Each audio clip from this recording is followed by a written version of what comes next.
Don't cry, babe. Ayaw mo ba rito sa room ko? You want me to chain you in storage room? No, no. Please, Marcus. Ayoko. Don't. Please, let me go. Magpapakabait na ako. Hindi na. Bullshit! Napapitlag ako nang bigla niya akong sinigawan. You think mabibilog mo pa ang ulo ko? Wika niya habang kinakaladkad niya ako pabalik ng kama. Marcus, parang awa mo na. Please. Ayoko na. Ibalik mo na ako sa amin. Please. Iyak kong sabi sa kanya habang itinali na niya ang isa kong paa. Why would I do that? While you're mine. Tawa pa niyang sabi sa akin. Marcus, why are you torturing me like this?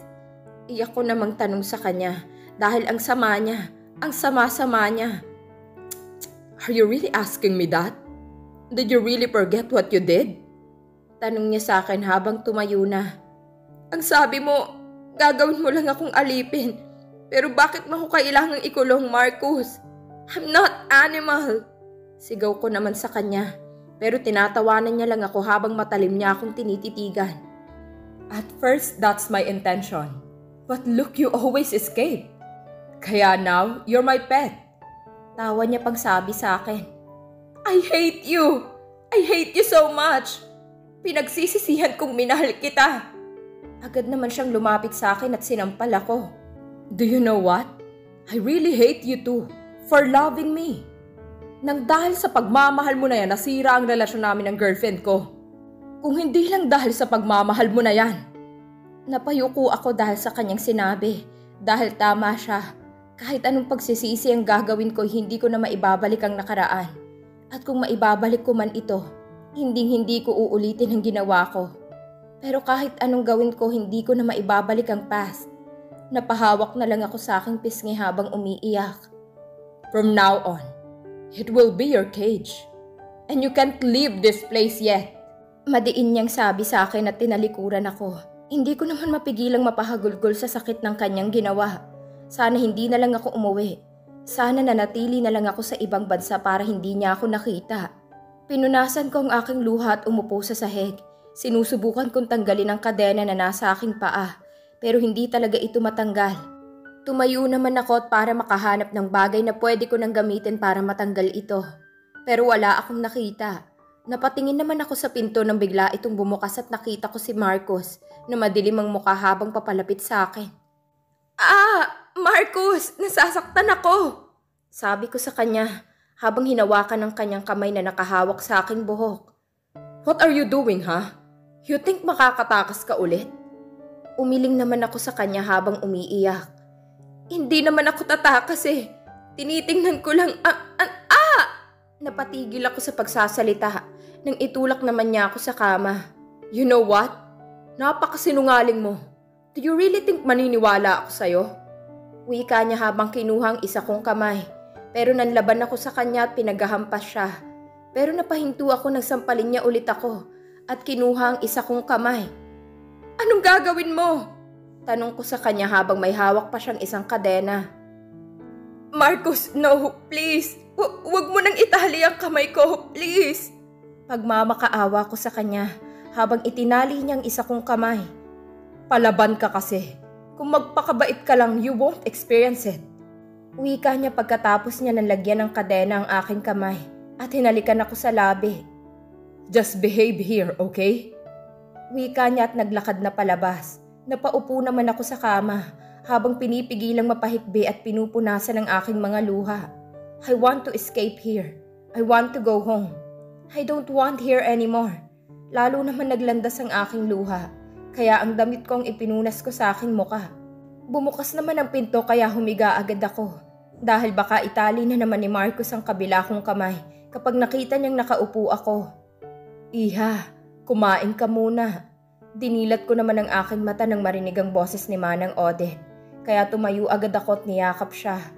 Manang, parang awa mo na. Tanggalin mo to, please. Masakit na po yung paa ko, Manang. Iyak ko nang sabi sa kanya.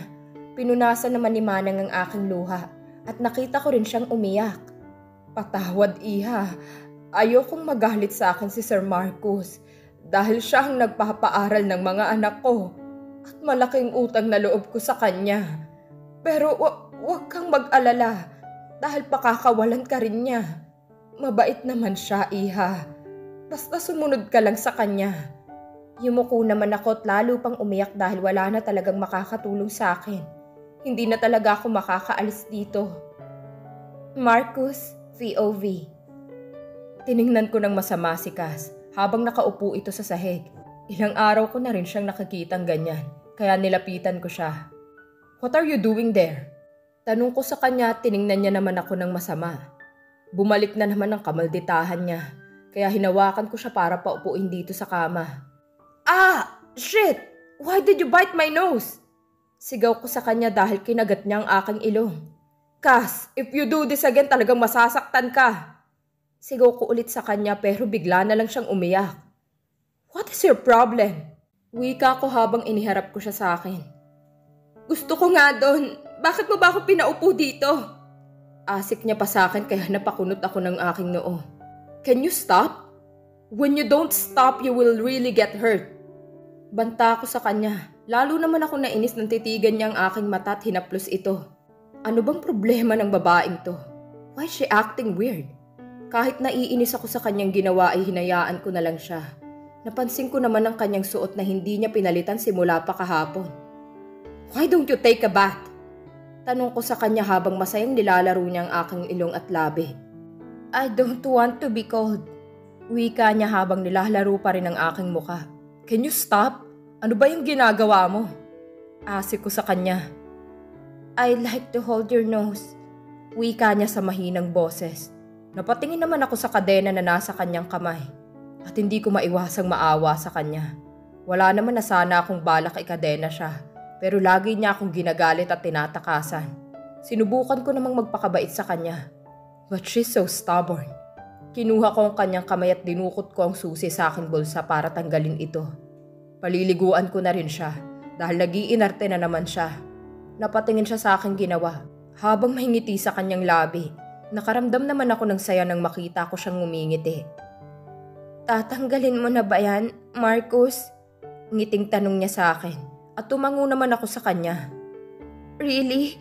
Hindi mo na ako lalagyan ng kadena? Hika niya habang tinatanggal ko ang kadena sa kanyang paa. Yes, but if you try to escape again, ikakadena ulit kita. Ani ko sabay kuha ng kadena sa kanyang paa. Yes, I don't do that again. Ngiting sabi niya sa akin. Come, sambit ko habang inabot sa kanya ang aking kamay. Saan tayo pupunta? Tanong niya habang inabot ang aking kamay. I will let you take a bath. Bigla naman siyang huminto at tumingin sa akin. Ayoko nga maligo, Marcus, nilalamig ako. Wika niya kaya hinawakan ko ang kanyang noo. Di ka naman mainit ah. Ba't ka nilalamig? Takang tanong ko sa kanya dahil kahapon pa siya hindi naliligo at wala pa rin siyang plano na maligo ngayon. Basta ayoko. Nainis naman ako sa kanyang sinabi kaya binuhat ko siya papuntang bathroom at ibinaba sa bathtub. Whether you like it or not, maliligo ka. Sigaw ko sa kanya na ikinaiyak naman niya pero hindi ko siya pinansin at hinubad ang kanyang damit. Napatitig naman ako sa kanyang katawan. Napaka-nice niya talaga. Pasalamat talaga tong babae na to, good mood ako ngayon. Nang sabunin ko na ang kanyang katawan ay napatingin rin ako sa kanyang tiyan dahil para itong lumaki. Siguro dahil lagi na lang siyang nakaupo dito sa loob ng kwarto.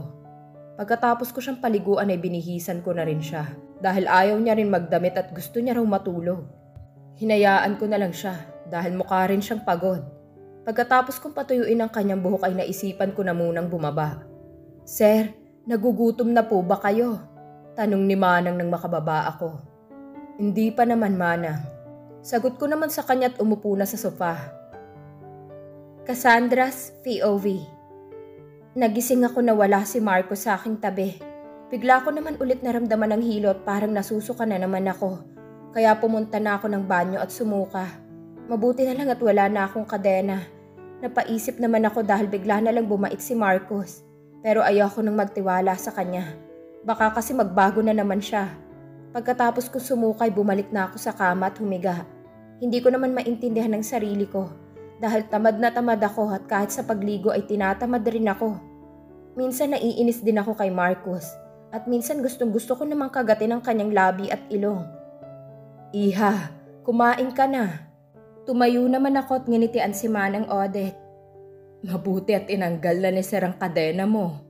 Wika niya habang nilalagay ang pagkain sa mesa. Oo nga po, Manang. Biglang bumait. Wika ko habang papalapit sa kanya. Pero napahinto ako nang maamoy ang napakabaho na galing sa mesa. Kaya napatakbo ako sa banyo. Sumunod naman si Manang sa akin habang hinahaplos ang aking likod. Manang, ang baho po ng dala nyo. Wika ko habang pinupunasan ang aking labi. Hindi kaya buntis ka, Iha? Namilog ang aking mata dahil sa sinabi ni Manang at ngayon ko lang naalala na hindi pa pala ako dinatnan. Manang, hindi pa po ako dinatnan. Iyak ko namang sabi sa kanya. Bakit ka umiiyak? Hindi ka ba masaya na magkakaanak na kayo ni Sir Marcus? Wika niya habang pinunasan ang aking pisngi. Manang, huwag mo pong sabihin sa kanya. Baka po magalit siya at ayaw niya sa anak namin. Baka po ipalaglag niya yung anak namin, Manang. Iyak kong wika sa kanya dahil alam kong ayaw sa akin ni Marcus at galit siya sa akin. Baka idamay niya ang anak ko. Iha, hindi naman siguro yan gagawin ni Sir. Aniya, Manang, galit na galit po siya sa akin. At kapag nalaman niya na buntis ako, baka po ipatanggal niya ito. Manang, ayoko pong mawala yung baby ko. Maawa po kayo, Manang. Tulungan mo po akong makatakas dito.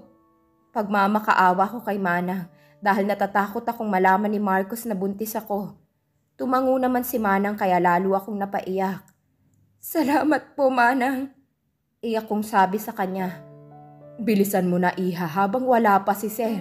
Mabuti na lang at umalis yun. Tumango ako sa kanya at dahan-dahang bumaba ng hagdan. Manang, kunin ko lang po yung pera ko. Wika ko sa kanya at tumango naman siya. Kaya mabilis akong pumasok sa dati kong kwarto at kinuhang itinago kong pera. Mabuti na lang at hindi ito nakuha ni Marcus dati. Iha, baka mapano ka sa daan, gabi na. Nag-aalalang wika ni Manang sa akin. Okay lang po ako, Manang. Huwag po kayong mag-alala. Wika ko sa kanya. Niyakap naman niya ako. Basta mag-ingat ka. Bilisan mo, Iha, habang wala pang bantay ang gate. Wika niya kaya agad akong kumalas sa kanya at tumakbo palabas ng gate. Nang makalabas na ako ay agad akong naghahanap ng taxi pero walang dumaan. Kinakabahan naman ako ng gusto dahil baka maabutan ako ni Marcus at ikadena niya ulit ako.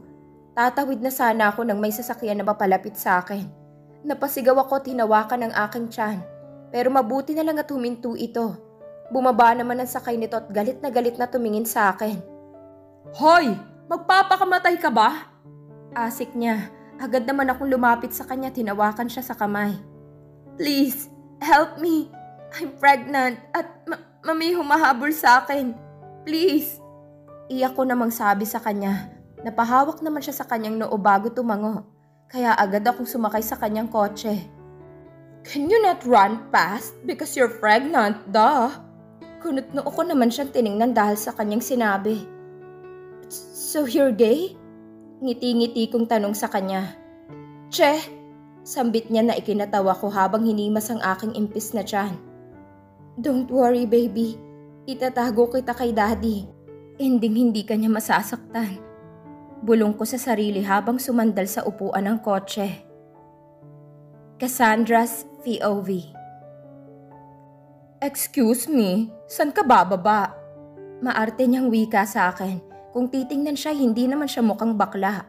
Ang gwapo niya at lalaking-lalaki maglakad. At pati ang kanyang damit ay hindi mo talaga mahahalata na bakla siya kapag hindi siya nagsasalita. Did I tell you na bababa ako? Mataray ko namang tanong sa kanya habang tinaasan siya ng kilay. Kumunot naman ang kanyang noo habang nilingon ako. Hey! Are you out of your mind? If you forget this is my car at nakikiusap ka lang nasasakay. Asik niya naman sa akin. You know that someone chasing me. Gusto mo bang mahuli niya ako?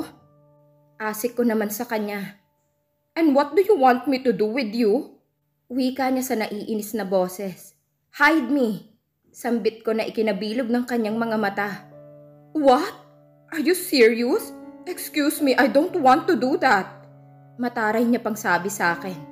If something happens to my baby and me, it's your fault. Madiin ko namang wika sa kanya. Are you crazy?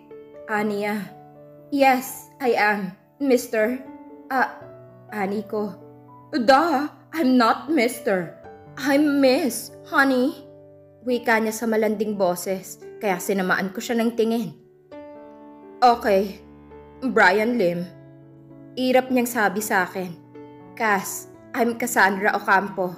Ani ko habang ngumiti sa kanya. Makalipas ang ilang minuto'y huminto siya sa isang malaking gate. Bumukas naman ito at pinasok na niya ang kanyang sasakyan. Is this your house? Tanong ko sa kanya habang tumingin sa malaking bahay. Aha, why? Wika niya habang pinark ang sasakyan. Your house is ugly and old. Ani ko at tiningnan niya naman ako ng masama. Old ka dyan. Look, ang ganda-ganda kaya ng bahay ko kasing ganda ko. Hindi ko naman mapigilang mapangiti sa kanya, lalo na sa kanyang reaksyon. Why are you getting gay? Wika ko na ikinasama lalo ng kanyang muka. Hoy, miss. Cassandra, kung wala kang open the door, I want to get out. Utos ko naman sa kanya na ikinahinto niya. Are you kidding me? Aniya, habang kunot-noo akong tinitingnan. No, I'm not. And can you shut up? Naiingayan ako sa'yo. Singhal ko pa sa kanya na lalong ikinalaki ng kanyang mata. Hoy, bruha! Hindi mo... Enough! I said open the door because I'm tired and I want to rest. Asik ko pa sa kanya. Bumaba naman siya ng kotse at umikot papunta sa pwesto ko at binuksan ang pinto. Nginitian ko naman siya habang inirapan niya lang ako. Happy?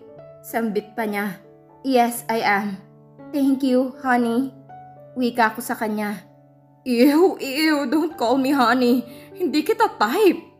Sinamaan ko naman siya ng tingin dahil sa kanyang sinabi. You said your name is Honey, tapos ngayon nag-iinarte ka. Sigaw ko sa kanya na ikinabilog ng kanyang mata at ngumiti. Really? You call me Honey because that's my name? And not our endearment? Aniya. Endearment your face. Singhal ko naman sa kanya. Where is your room? Tanong ko sa kanya habang nakasunod siya sa akin. And why are you asking? Pagtataray niya pa. Of course, I want to rest. Ani ko. Hoy, may guest room ako kaya dun ka. Asik niya pa sa akin. No, I don't want to sleep there. Madiin ko namang sabi sa kanya. Nilingon ko naman siya at sinamaan ng tingin habang kunot na kunot ang kanyang noo. Saan? Sambit ko. There! Turo niya naman sa isang silid na ikinangiti ko. Good. Tinapik ko ang kanyang balikat at inirapan niya naman ako. Sabay tanggal ng aking kamay. Ang arte mo naman bakla ka. Wika ko na umarting umiiyak. Ano ka ba? Binibiro lang naman kita. Ngiti pa niyang wika sa akin. Kaya napapangiti rin ako. Can you cook burger for me, please? Wika ko sa malambing na boses. Ew, don't act like that. Singhal niya naman. Wait, order lang ako. Aniya. No, I want you to make my burger. Sigaw ko naman sa kanya. What? Are you... Yes. Kaya gawan mo na ako ng burger. Please, honey. Gutom na si baby natin. Lambing kong wika sa kanya. Ew, ano ba, Kas? Tumigil ka nga. Kinikilabutan ako. Wika niya pa. Bakit, daddy? Ayaw mo ba sa baby natin? Pangaasar ko pa sa kanya. Sige na, honey. Gumawa ka na ng burger dahil gutom na kami ni baby. Wika ko sabay pasok sa kanyang room. Agad naman akong humiga sa kama. Napapahawak naman ako sa aking tiyan at hindi ko naman mapigilang isipin si Marcus. Siguro galit na siya sa akin ngayon. Hindi naman sana ako aalis kung hindi ko nalaman na buntis ako. Ayoko lang kasi nasaktan niya ang baby namin. Hindi ko naman mapigilan ang mapaluha kapag naaalala siya. Are you okay? Why are you crying? Tanong ni Honey habang lumapit na siya sa akin. I'm afraid to him. What if he found me at malaman niyang buntis ako? Paano kung ipatanggal niya ang baby ko, Honey? Iyak ko namang sabi sa kanya habang niyakap niya ako. Shh! Don't worry. I'm here. I protect you and to our baby. Napaangat naman ako ng tingin sa kanya dahil sa kanyang sinabi, "Our baby?" Sambit ko at tumango naman siya. Kaya napayakap ako sa kanya ng mahigpit habang humihikbi. Marcus, POV. "Manang!" Sigaw ko kay Manang habang pababa ako ng hagdan dahil hindi ko makita si Cass sa kwarto namin. Sir, bakit po?" Utal niya namang sagot sa akin. "Where is Cass?" Kunot noo kong tanong sa kanya. Sir, hindi. Where is Cass, Manang?" Hindi ko mapigilang sigawan siya dahil sa galit ko. Shit, dapat talaga hindi ko na lang siya tinanggalan ng kadena. "Tell me, Manang." Sigaw ko ulit at pansin ko naman ang panginginig ng kanyang katawan. Kaya sa galit ko ipinagbabasag ko ang mga gamit sa sala. Shit, her. Dapat hindi ko siya pinakawalan. Sigaw ko pa habang pinagtatapon ng bawat gamit na nakita ko. I need to find her. At kapag makita ko siya, hindi ko na talaga siya pakakawalan pa. Shit, I'm so full to trust her. Hindi na talaga ako natuto. Shit. Sinabunutan ko naman ang aking buhok dahil sa inis ko sa aking sarili. Kung hindi ko lang sana siya pinakawalan, siguro nandito pa siya. Umakyat naman ako sa taas at nagmamadaling kinuha ang susi ng aking kotse. Kailangan ko siyang mahanap. At kahit nandun na siya sa bahay nila, kukunin ko pa rin siya. Because she's mine, only mine. Napahampas naman ako sa manibela sa sobrang inis ko. Hindi ko rin alam kung bakit ako nagkakaganito. Simula nang makasama ko siya sa bahay, gusto ko na nasa tabi ko lang siya. Kahit minsan naiinis ako sa kanya. Lalo na kapag nagmamaldita siya.